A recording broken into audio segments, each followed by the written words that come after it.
자, 이번 시간에는 부동산 거래 신고 등에 관한 법률 중에 한 영역인 토지 거래 허가제라는 주제를 보시게 될 텐데요. 이 토지 거래 허가제는 매년 한 문제밖에 구성이 안 되고 요 근래 출제 경향 자체도 골 때리게 막 출제가 돼요. 그래서 좀 이제 전체 그림 정도 잡는 걸로 생각을 하면 좋겠습니다. 자, 좀 가볍게 가셔야 되겠는요. 국토부 장관 허가구역 지정할 수 있고요. 시도지사 허가구역 지정할 수 있습니다. 그래서 이 국토부 장관이 허가구역 지정할 때는 중앙도시계획위원회라고 하는 기구의 심의를 거쳐야 되고요. 시도지사는 지방도시계획위원회 또는 이제 시도도시계획위원회 심의를 거친다. 그래서 굳이 이제 경우의 수를 따지면 하나의 시군구의 일부에 대해서 지정을 하고자 할 때는 시도지사고요. 두 개 이상 시군구에 걸쳐 있을 때는 국토부 장관이 허가구역을 지정을 하게 됩니다. 그리고 이렇게 허가구역 공고한 날로부터 지정을 공고한 날로부터 5일 후에 그 효력이 발생하게 된다. 이렇게 그림을 잡게 됩니다. 그래서 이건 요즘에 거의 구성 안 되고 있고요. 여기 나와 있는 지문들은 사실은 대부분이 한 23회 내외부터 공법에서 나왔던 주제를 끌고 들어왔어요. 그래서 지금 공인중개사법에서 토지거래 허가제로가 이제 공법에서 옮겨오게 되면서 출제 빈도가 하여튼 현재 떨어진 파트 중에 하나가 되겠습니다. 그래서 해제 그런 큰 쟁점 안 되겠고요.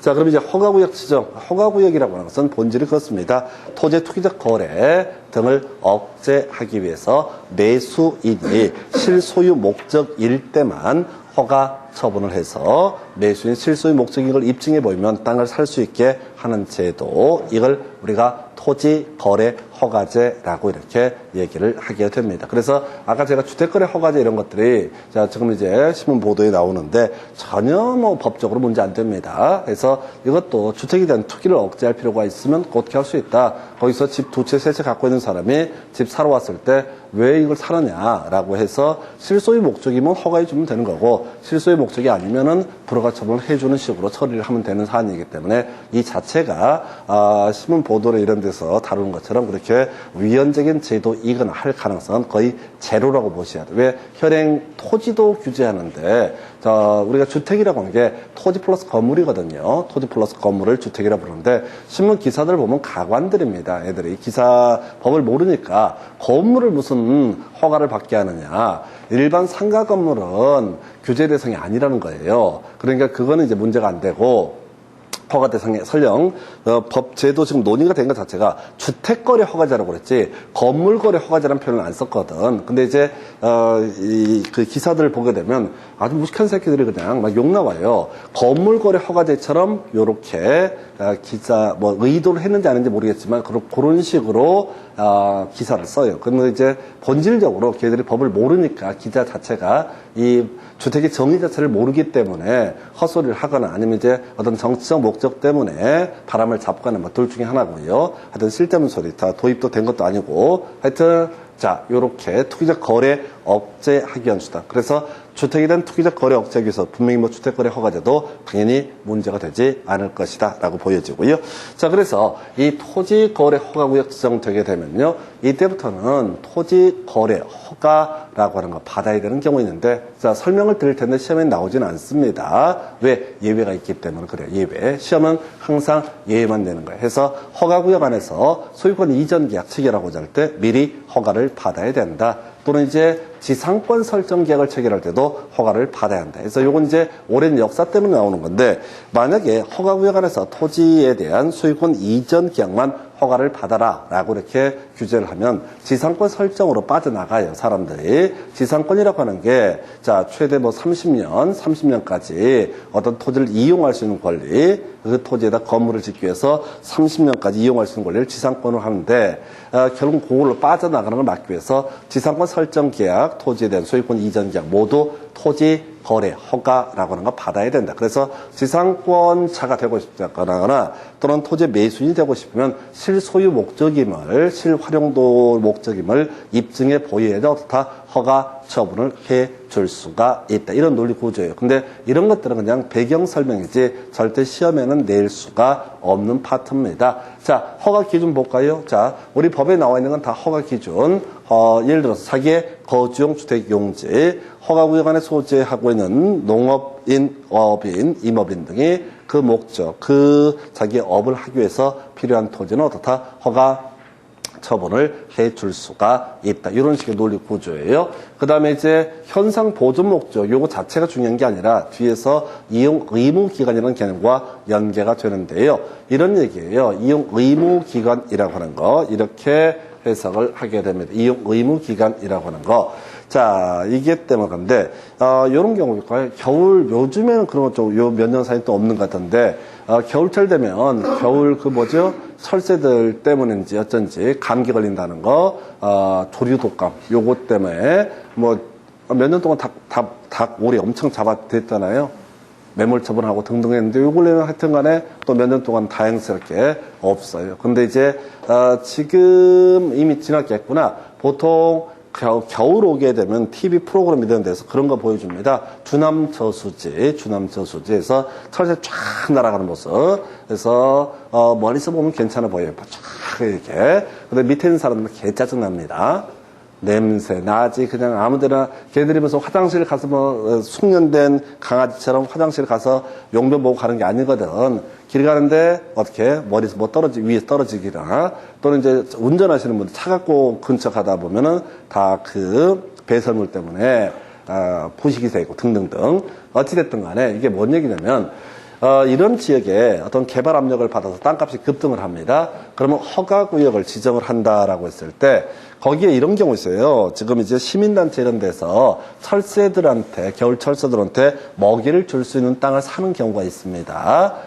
그런 경우가 바로 뭐가 된다? 현상 보존 목적이다. 근데 이런 걸 외울 필요는 전혀 없어요. 왜? 우리 법에서는 허가를 해줄 수 있는 경우만 나열하고 있기 때문에 이 어떤 경우가 됐든 다 어떻게 할 수 있다? 허가를 해줄 수 있다. 법에 없는 말을 출제인이 만들어서 하지는 않습니다. 그 정도. 그 다음에 무허가 계약. 자, 허가를 받지 않고 체결한 토지거래 계약 효력이 발생하지 아니한다라고 해서 유동적 무효. 우리 민법 공부하실 때 유동적 무효. 허가구역 안에 토지거래 계약이라는 것은 유동적 무효로 봤었고요. 안 되는 거 두 가지만 기억하십시다. 바로 자, 유동적 무효 상태에서는 계약금 반환 청구할 수 없다라고 하는 거. 또는 채무 불이행을 원인으로 하는 계약 해제권 행사할 수 없다. 이게 민법 26회 때 나왔던 주제였었고요. 30회 때는 허가구역 안에서의 중간생략 등기는 무효라고 하는 거, 이런 것들이 출제가 된 바가 있습니다. 그래서 여기까지가 배경 설명. 자, 그러면 이제 여기에서 시험 문제 구성할 수 있는 것이 뭐냐라고 했을 때,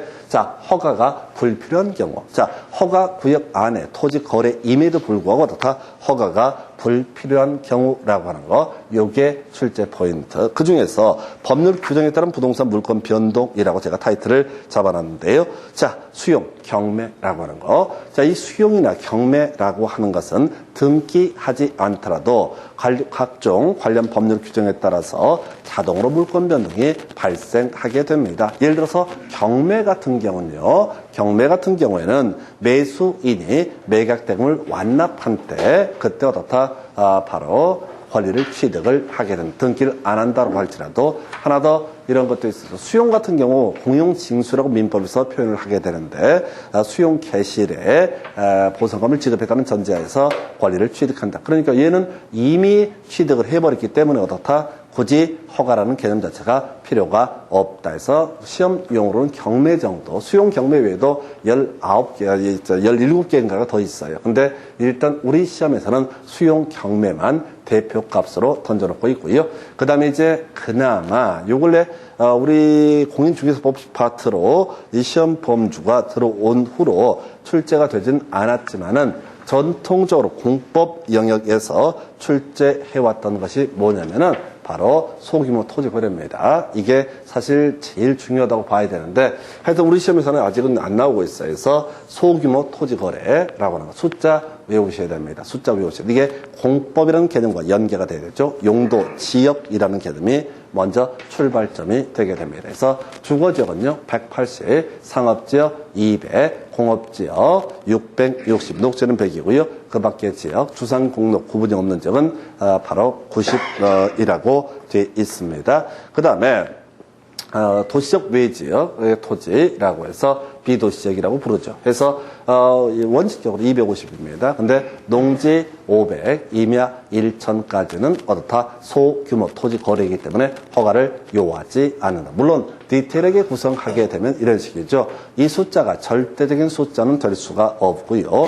땅값이 너무너무 비싼 지역은 이 숫자에서 바로 10%까지 기준 면적, 허가를 요하는 면적을 낮출 수가 있습니다. 10% 이하로 만들 수 있어요. 그럼 주거지역은 18제곱미터, 상업지역은 200제곱미터, 20제곱미터, 공업지역 66제곱미터, 녹지 10제곱미터 이런 식으로까지 다운을 시킬 수가 있다. 이런 논리 구조이고요. 그리고 땅값이 아주 싼 지역은 이 정도 거래선 큰 돈 안 된다라고 하면 다 토지의 투기적 거래가 우려가 되긴 하지만은 땅값이 아주 싼 지역, 뭐 평당 1,000원, 2,000원 이런 지역에서 있어서는 바로 3배까지 늘릴 수가 있다. 이런 논리 구조가 되게 됩니다. 자, 일단 설명은 드렸는데 숫자를 외우셔야 돼. 우리 시험에서는 녹지 100, 임야 1천만 갖고 지금까지 출제가 되고 있습니다. 녹지 100, 임야 1천이라고 하는 거. 자, 출제자의 의도를 설명을 드리게 되면 도시 지역에서는 주상 공록 등 있고요.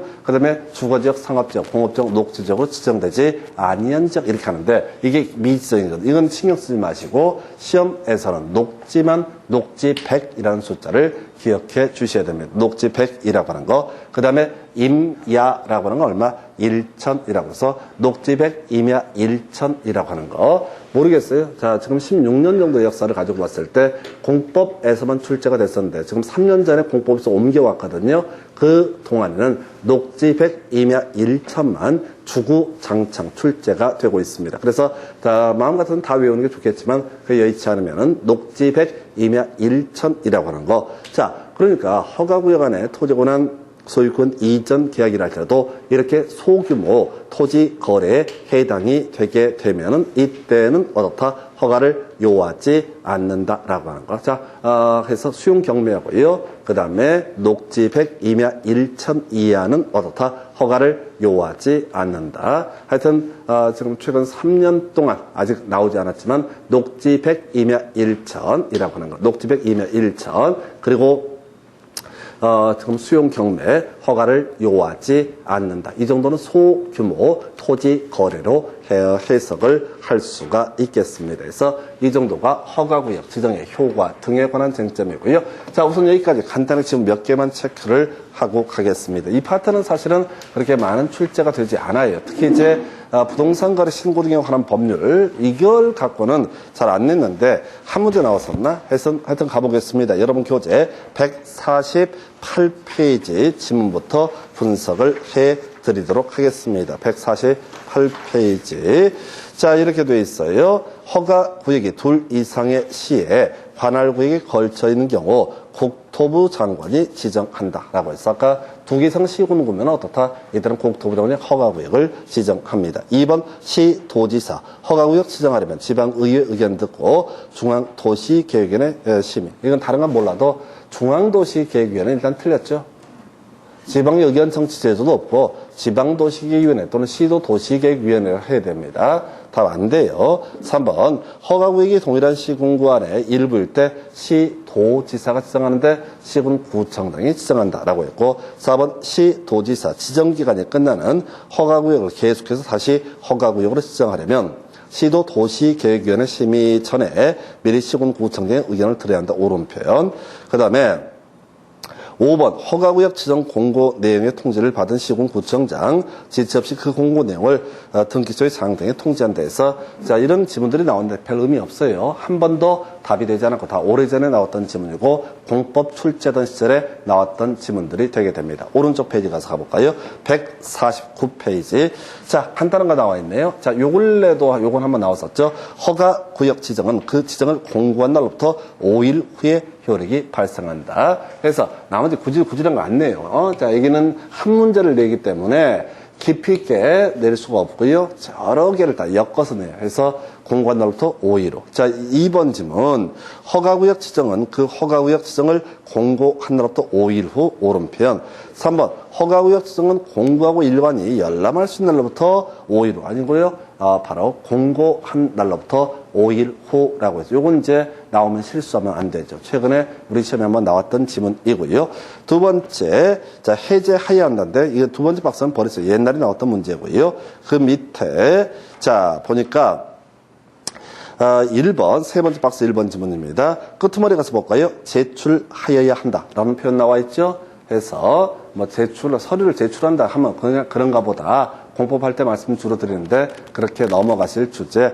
그 다음에 이제 두 번째 항목 읽어드리고 설명드릴 텐데 민원 사무 처리에 관한 법률에 따른 처리 기간 내 허가증의 발급 또는 불허가 처분 사유의 통지가 없거나 선내 협의 사실의 통지가 없는 경우 그 기간이 끝난 날의 다음 날에 허가를 받은 것으로 있는 것으로 본다 해서 요 오른편인데 뭔 얘기냐면 토지 거래 허가 신청을 했는데 시군구에서 어떤 일도 안 하고 있다. 그게 이제 15일이거든요. 민원 사무 처리에 관한 법률 규정에 따른 처리 기간이 15일인데 15일에 아무것도 안 하면 허가를 받은 것으로 본다. 이런 식의 취지인데 의미 없어요. 옆에 관련 기출문제 29회 때 이런 문제가 미쳐버릴 문제야. 풀 수 없는 문제입니다. 보니까 부동산 거래 신고 등에 관한 법령상 토지거래허가 신청서에 기재하거나 제출할 것이 아닌 것은 매도인 매수인의 성명 주소, 그다음에 기업 공인중개사의 성명 및 주소에서 이 답은요 2번 뽑았어요. 자, 출제자의 의도 설명드릴게요.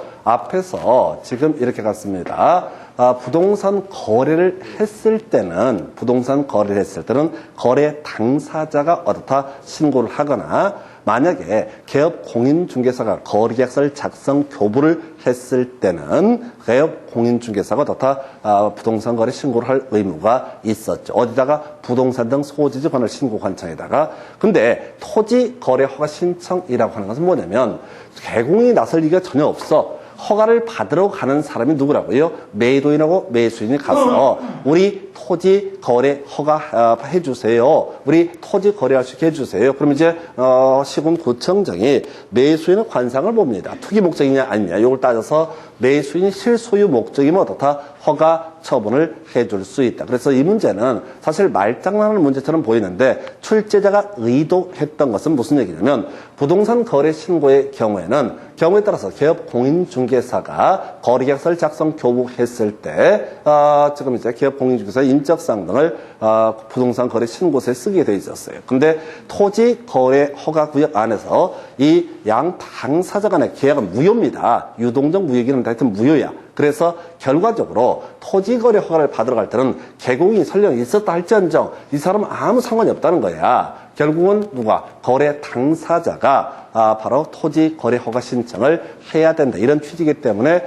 개공에 관한 인적사항은 아무런 의미를 가질 수가 없다. 근데 이제 이런 학원 강사들처럼 내용 다 파악하고 나서 하는 얘기이고 시험 보실 때는 거의 손도 대기 어려웠던 문제 유형이 되겠습니다. 그래서 답은 2번. 나머지 별 쟁점 안 돼요. 자, 넘어가서 여러분 교재 몇 페이지? 150페이지. 자, 보니까 첫 번째 박스.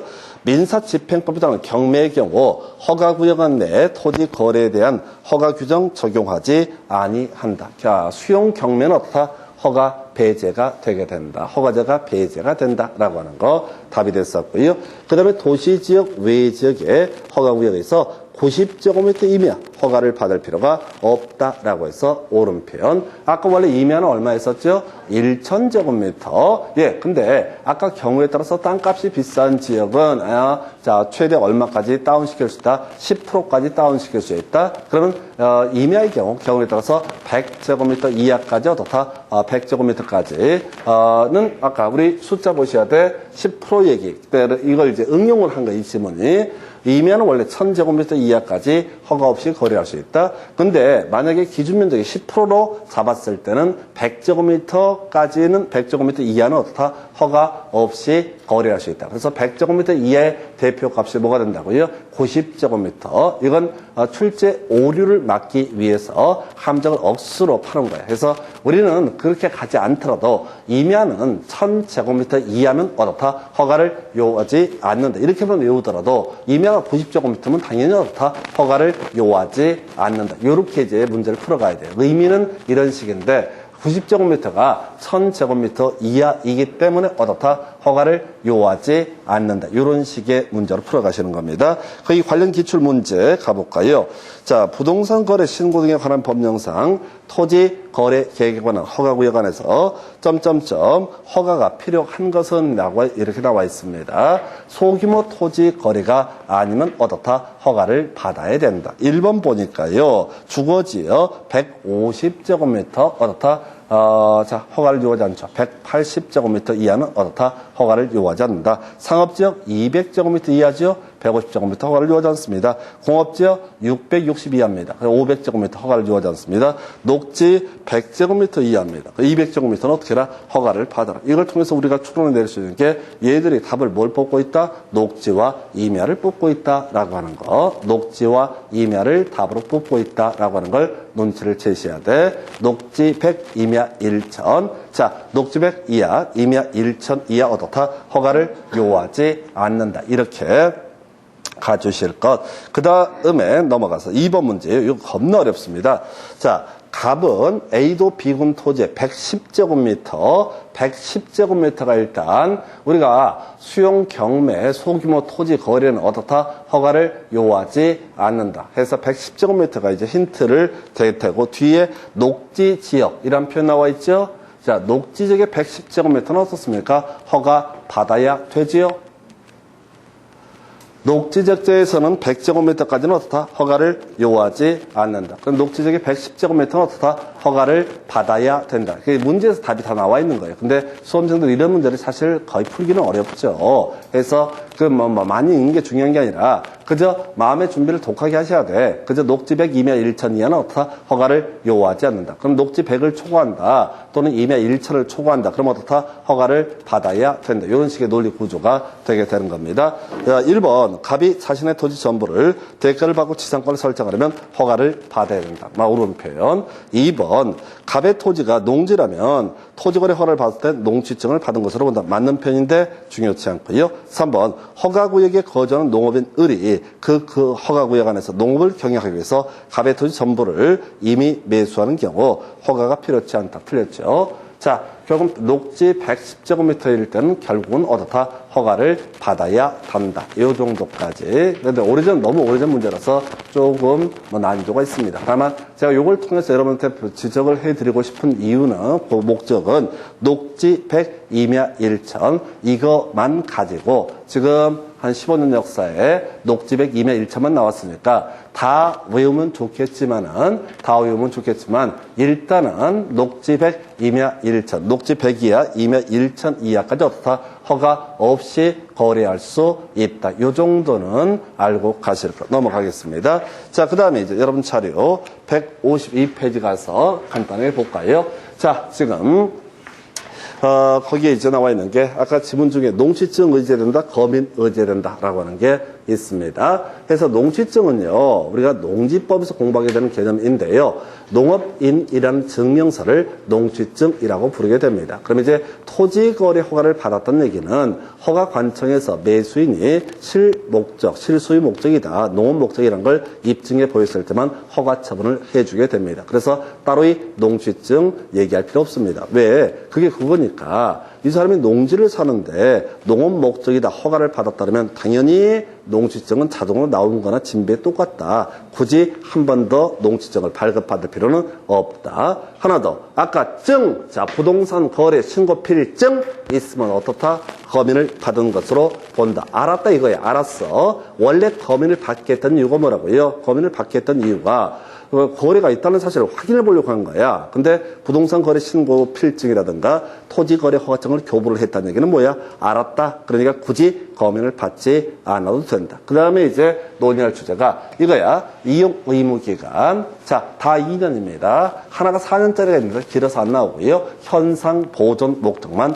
5년 이렇게 가시게 됩니다. 다시요. 자, 토지 이용 의무 기간 2년, 4년, 5년. 여러분 교재에 나와 있잖아요. 근데 4년을 못 내. 너무 길어가지고. 그래서 토지 이용 의무 기간 무조건 몇 년? 2년 이렇게 갑니다. 박근혜 정부 때 이게 다 바뀌었어요. 그전에는 복잡하게 돼 있어요. 2년, 3년, 4년 뭐 복잡하게 돼 있었는데 그분의 업적 중에 하나가 뭐가 있었냐면 이걸 일괄적으로 다 2년으로 바꿨다는 거. 그 다음에 이제 현상 보존 목적만 5년으로 두고 있는 상태다. 아까 주남 저수지에 철새들한테 허가구 얘기고 철새들한테 그 시민단체에서 철새들을 먹이 주려고 논 하나 사는 경우가 있다. 그랬을 때 실소유 목적이 아니거든. 실소유란 말이 애매하거든. 그래서 이때는 현상 보존 목적이다 라고 하는 것도 다 허가를 해줄 수가 있었고, 그때는 이제 매수한 다음에 5년 이상 사용을 해야 된다, 이렇게 정의를 합니다. 그래서 다시 토지 이용 의무 기간 기본 몇 년,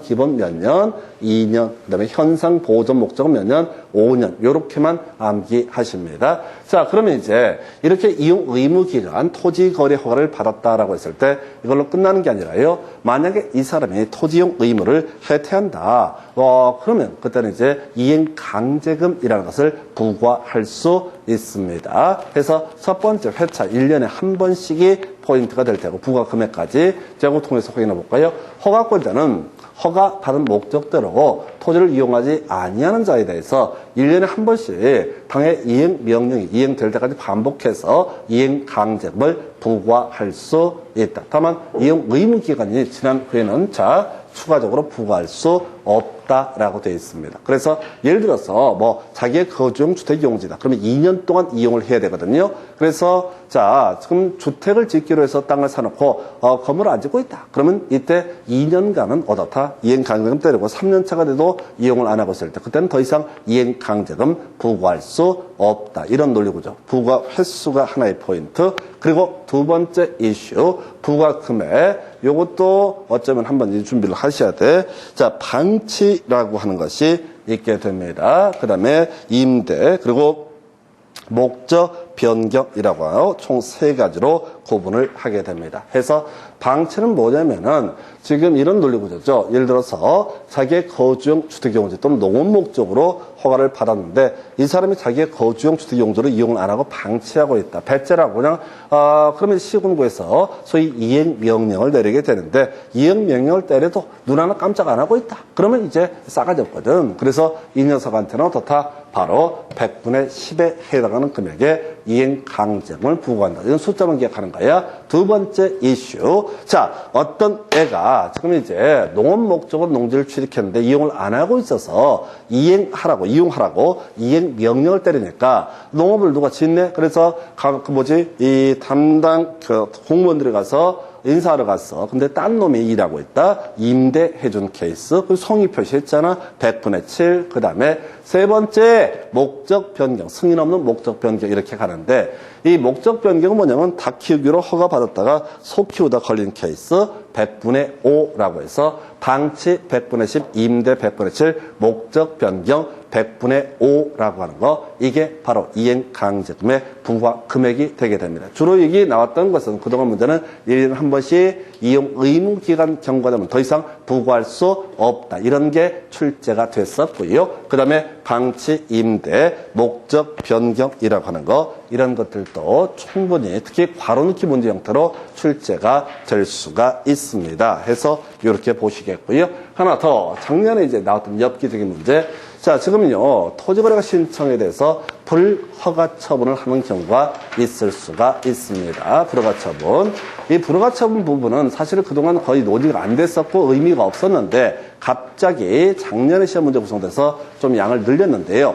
자, 이렇습니다. 두 사람, 우리 토지 거래하게 해주세요 라고 얘기를 했던 사안에서 자, 시군구청장이 매수인이 투기 목적이라고 해서 불허가 처분했을 때 그러면 뭐가 문제가 되냐면은 매도인이 문제가 되게 됩니다. 자, 다시 갑시다. 내가 허가구역에 땅을 가지고 있습니다. 그런데 누가 내 땅을 사러 왔어. 그래, 좋아. 그래서 우리 토지 거래하게 해주세요라고 시군구청장한테 얘기했는데 시군구청장이 매수인에 쭉 보더니만 얘 투기 목적이네. 불허가 처분 안 돼. 라고 얘기했을 때 매도인 입장에서는 되게 당황스럽습니다. 아니 내가 지금 돈이 필요해서 아파서 병원을 가야 되는데 돈이 필요해서 땅을 팔아야 되는데 이 동네에 오는 놈들이 다 투기꾼밖에 없는데 걔한테는 못 판다 라고 얘기하면 난 도대체 어떻게 하는 거냐, 니들이 사줘 라고 얘기하는 게 매수 청구 제도가 되게 됩니다. 그랬을 때 매수 청구가 있으면요, 매수 청구를 받은 시군구청장은 지가 사주는 게 아니라 국가, 지자체, 토지공사, 그 밖에 대통령령이 정한 공공기관, 공공단체 중에서 매수할 자를 지정하여 매수할 자로 하여금 예산의 범위 내에서 공시지가를 기준으로 매수해 해야 된다. 다만 예외적으로 허가 신청서에 적힌 가격으로 매수할 수 있다라고 되어 있죠. 해서 자, 작년 문제에서는요, 이거야 바로 대통령령으로 정하는 공공기관의 범주가 어디냐 이걸 내 가지고 학원 강사도 못 풀어요. 미친놈들 별걸 다 내고 난리야. 해서 택도론 소식거리를 했고요. 그러면 이 문제가 나왔으면은 이제 그걸 또 외우면 안 돼. 이거 내가 직업적으로 해도 못 외운다니까, 양이 많아가지고. 그게 포인트 자체가 없어. 작정을 하고 내는 거니까. 그러면 이제 얘가 나왔으면 출제위원들은 무조건 건드릴 게 그 다음 뭐라고요? 바로 그 다음 얘기입니다. 원칙은 공시지가, 그 다음에 예외적으로 신청서에 적힌 가격. 자, 혹시 신청서에 적힌 가격이 공시지가보다 낮다라면 이때는 공시지가를 기하자. 이때는 허가 신청서에 적힌 가격을 기준으로 매수할 수 있다. 그래서 지금 30회 때 이 공공기관의 범주 가지고 구성했는데 못 푸니까 대신 이거 나왔으면 기본 구조. 자, 공시지가 원칙, 그리고 예외적으로 허가 신청서에 적힌 가격이라고 하는 거, 이게 불허가 처분에 관한 주제가 되겠고요. 그리고 나서 선매협의라는 주제. 자, 선매협의는요, 어디에서 주로 이슈가 되냐면 부동산 학개론할 때 한번 쟁점이 되게 됩니다. 부동산 학개론 파트에서의 토지정책 중에서 정부가 부동산 시장에 간접적으로 개입하는 방법 중에 뭐가 있냐면은 뭐 그런 게 있어요. 바로 선매협의. 자, 직접적으로 개입하는 방법 중에 공공토지 비축제도라고 해서 수용제도와 선매협의 제도가 있습니다. 해서 그 얘기랑 같이 연계가 되는데 가볼까요? 자, 지금요, 매도인이 가지고 있는 토지가 공익사업용 토지입니다. 지금 두 사람이 토지거래 허가를 받으러 왔는데 매도인이 가지고 있는 토지가 공익사업용 토지다. 또는 자, 이 사람이 매도인이 어디서 많이 본 녀석이야. 지난번에 토지거래를 받은 지 얼마 안 됐어. 그리고 이용 목적도로 이용을 안 하고 있다가 짠 하고 이제 매도인의 지위에서 나타나게 됩니다. 즉 지금 허가를 받아서 취득한 토지를 이용 목적도로 이용을 하지 아니한 토지 등이 매자 토지거래가 신청이 있게 되면은 시군구청장은 선매자를 지정해서 선매협의케 할 수 있다. 그래서 이건 이제 매수, 자, 자기들이 필요해서 땅을 사들이는 제도이고요. 요거는 매도인 연맥이라고 그런 거야. 그래서 자, 보십시다. 지금 토지 거래 허가 구역 안에서 매도인, 매수인 두 사람이 왔어요. 우리 토지 거래하게 해 주세요라고는 매수 신청을 하게 됩니다. 자, 그러면은 뭐가 문제가 되게 되는 거냐면 이때 누구 입장에서 시군구청장 입장에서는 허가 여부를 판단할 때 누구를 기준으로 판단한다? 매수인을 기준으로 판단을 하게 됩니다. 매수인이 실소유 목적이면 어떻다? 허가 처분을 해주면 될 테고 매수인이 투기 목적이면 불허가 처분을 하면 될 것이다. 이런 논리 구조인데 이게 자, 이번에 매도인이 데리고 있는 이 매수인이 맑은 용어로 소유자, 진짜 실소유 목적이야? 와우, 이러면 안 되지. 왜? 시군구청 입장에서는 매도인이 나쁜 자식이거든. 지난번에 토지거래 허가 받아놓고 지금 아무것도 안 하고 방치하고 등등등 했던 녀석이야. 근데 싹 빠져나가겠다 해서 차익 챙기고 빠져나가겠다. 얄밉잖아. 얄미울 때는 어떻게 해야 된다고요? 선매협의로 돌려버린다고. 선매협의로 돌려버리면 이건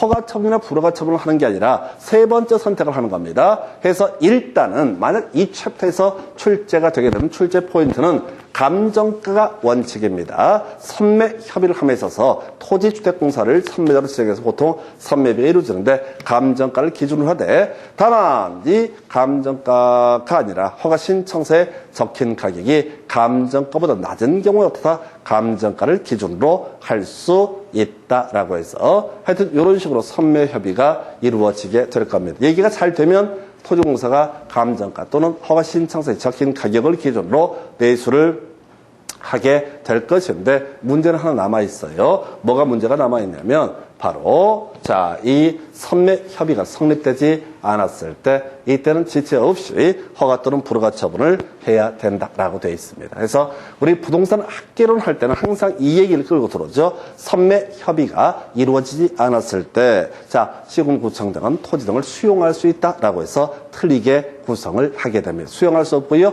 허가 또는 불허가 여부를 결정을 해야 된다라고 해서 하여튼 이런 것들이 많이 나오는 주제가 아니라서 되게 힘들어요. 그리고 이건 나중에 부동산 학개론 정책론에서 공공토지 비축이라는 정부가 부동산 시장에 직접적으로 개입하는 방법 중에 하나로서 선매 협의 제도가 나오게 됩니다. 그래서 그렇게 설명을 드렸어요. 그래서 지금 30회 때 엽기적인 문제 하나 구성이 됐었고요. 하여튼 되게 힘들다는 게 토지거래 허가 이렇게 양 많은데 그 디테일한 부분을 가지고 장난을 쳐서 손을 댈 수가 없게 만들었어요. 방법은 저희들이 뭘 내든 간에 신경 쓰시면 안 돼. 그냥 여기서는 기본 몇 가지 틀을 가지고 그거 나와주면 감사하고 아니면 말고 이런 식으로 접근을 해야 돼. 왜? 문제가 딸락 한 문제이기 때문에 이걸 깊이 있게 파가지고 꼼꼼히 검토할 만한 시력이 없고 그렇다고 해서 외워지는 것도 아닙니다. 해서 여러분 교재 가지고 이제 몇 개 체크를 해 보겠습니다.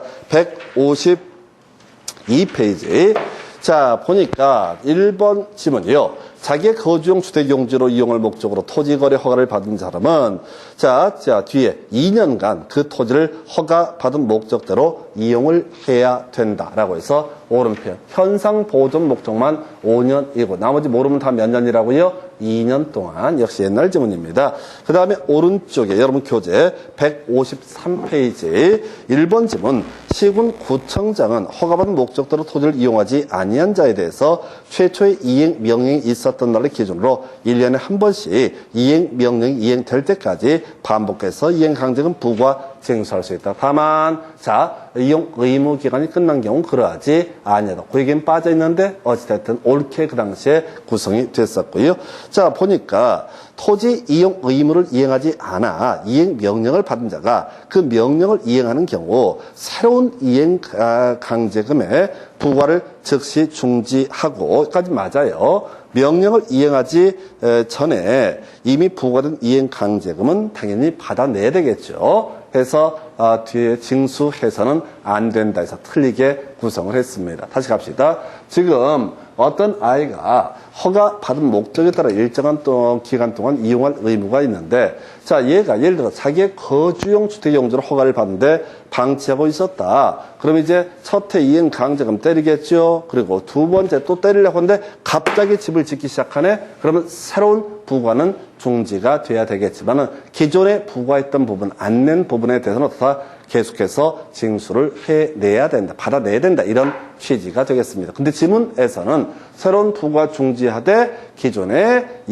부과됐던 이행 강제금도 징수를 해서는 안 된다라고 해서 틀리게 구성이 이루어졌습니다. 넘어가서 여러분 교재 지금 두 문제가 오래 나왔나 보구나. 154페이지 가서 보게 되면 부동산 거래 신고 등에 관한 법령상 이행 강제금에 대해서 개공이 중개 의뢰인에게 설명한 내용으로 옳은 건 30회 때 30번 문제, 여기 두 문제가 나왔었네요.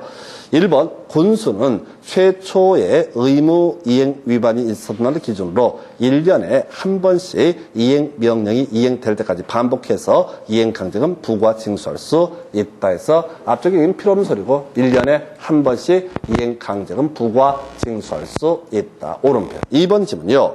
시장은 토지 이용 의무 기간이 지난 후에는 이행 강제금을 더 이상 부과할 수 없다가 돼야 되는데 요거 틀리게 뽑았네요. 다시 뭐가 틀렸지? 1번 옳은 걸 고르시구나. 1년에 한 번씩 이행 명령이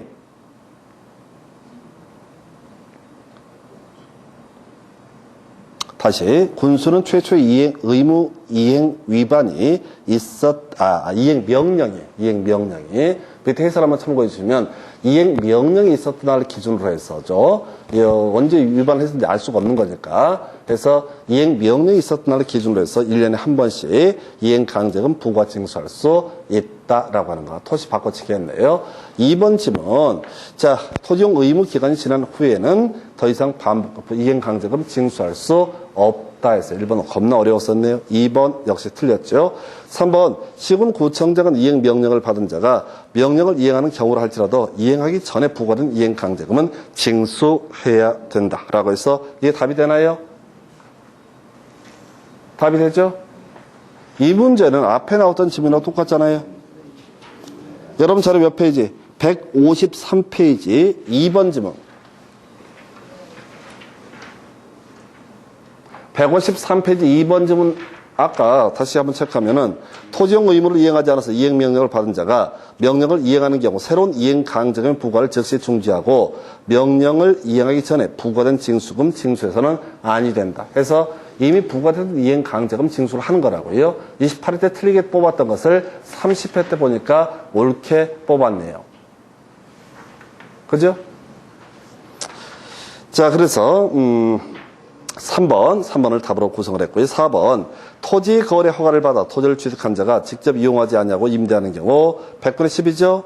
100분의 7이죠? 임대, 방치 100분의 10, 임대 100분의 7, 목적 변경 100분의 5 해서 17.5 이렇게 가야 됩니다. 근데 임대 20이라고 해서 틀리게 뽑아낸 케이스. 그 다음에 이행강제금 부과 처분을 받은 자가 국토부 장관에게 이의를 제기하고자 할 때 부과 처분, 아니 말이 안 돼요. 이게 이의신청은요, 처분권자가 하는 겁니다. 그래서 시군구청장한테 이의신청 30일 이렇게 돼 있어요. 요건 이제 좀 어려웠던 지문. 자, 일단은 이 문제 보면서 28회 때 한번 사이드로 뽑았던 게 과거에 부과했던 부분은 어떻다? 계속 징수를 한다. 요 주제에 있었고 1번 점은 제일 까다로웠죠. 이행 명령이 있는 날을 기준으로 1년에 한 번씩인데 자, 그거 어렵게 구성했고 지금 이 문제를 보니까 제가 이제 가슴에 와 닿는 게 4번 지문이에요. 자, 임대 얼마예요? 100분의 7이죠? 이 문제에서 꼬리를 물고 내면 이거 낼 수 있다고요. 박스 쳐놓고 기형, 니은틱을 해서 방치 100분의 10, 임대 100분의 7, 목적 변경 100분의 5라고 하는 거. 요거 숫자만 물어보는 문제도 충분히 구성이 될 수가 있습니다. 그 정도가 되겠고요. 여러분 교재 155페이지. 자, 핵심 지문. 토지 거래 허가 불허가 처분에 대해서 이의가 있는 자, 처분을 받은 날로부터 1개월 이내 시군구청장에게 이의를 신청할 수 있다. 2번, 토지 거래 계약에 대해서 불허가 처분을 받은 매도인은 90일내가 아니라 아까 1개월이었었죠. 그래서 숫자 틀리게 해서 이렇게 구성을 했고요. 그래서 소위 매수 청구라는 개념이 있고요. 그 155페이지 하단부에 있는 관련 기출 문제는 그냥 버리십시오. 이건 너무 기술적으로 복잡해. 해설 쭉 나와 있는데 그거는 지금 이제 저도 못 풀어요. 시험장 가서 이런 문제 직접 나오면은 워낙 지저분하게 구성을 했기 때문에. 그다음 마지막 주제가 여러분 교도 156페이지 지문 하나 남아 있습니다. 선매 가격인가요? 보니까 토지 거래 허가 신청이 된 토지에 대해서 시군구청장이 선매자를 지정하는 경우 선매자가 토지를 매수할 때 가격은 토지 소유자의 매입 가격. 틀렸죠? 원칙은 감정가 예외 허가 신청서에 적힌 가격이라고 하는 거. 원칙은 감정가, 그리고 예외적으로 신청서에 적힌 가격. 그리고 이 주제에서 만약 부동산 학개론과 관련해서 출제가 이루어지게 되면은 포인트가 뭐가 돼야 된다고요? 부동산 학개론에서 출제가 된다라면 그때는 다른 게 아니라 바로 수용은 안 되고 다시 허가 또는 불허가 여부를 결정을 해야 된다 해서 이렇게 보셨어요. 이거 보니까 토지거래 과제에서 작년에 2문제나 구성이 됐었고 한 문제는 아예 손을 아예 못 댈 만한 그런 문제로 구성이 됐습니다. 자, 여기까지 보시고 잠시 끊었다가 외국인 등의 부동산 등 취득 들어갑니다.